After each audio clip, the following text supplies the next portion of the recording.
My name is Darvin from the Department of Language and Literacy Education, and my research focuses on issues of identity, technology, and power.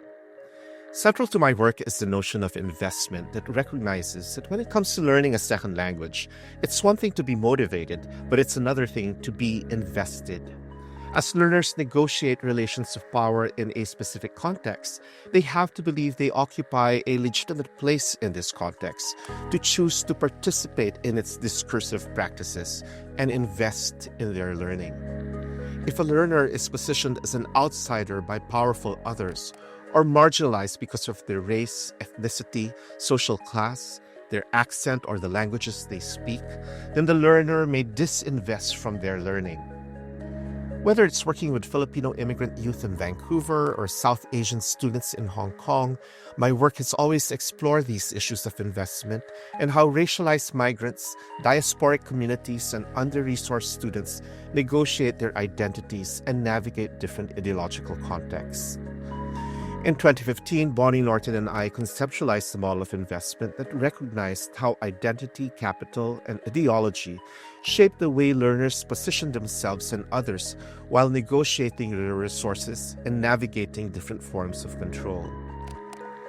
This model has been used as a framework for a number of research projects, including PhD dissertations that investigate issues of inequality inside and outside the classroom, at the workplace, or at home, in various countries like the US, China, Australia, and Norway. The model of investment has also served as a lens for me to conduct research on diverse digital practices of people. And I've been interested in the way people assemble their linguistic and semiotic resources online, how Filipino domestic workers in Hong Kong use TikTok, for instance, or how multilingual high school students in Canada use ChatGPT to help them with writing or digital storytelling. I recognize that people internalize different dispositions towards technology and that the designs of various platforms have the power to steer online interactions in specific ways. When you create a video on TikTok or create your profile on Instagram, there are ideologies embedded in the designs and algorithms of these tools that shape the way we perform our identities and the kind of information we get. These issues become particularly relevant as we engage with generative AI and ask ChatGPT to produce a text or an image that reflects the biases embedded in its massive dataset.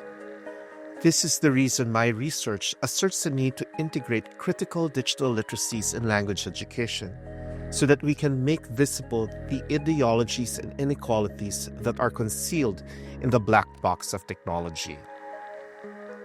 Whether it's investigating online or offline spaces, my work has always tried to examine these issues of power so that language learners and teachers can address various inequalities, invest in agentive practices, and imagine equitable and inclusive futures.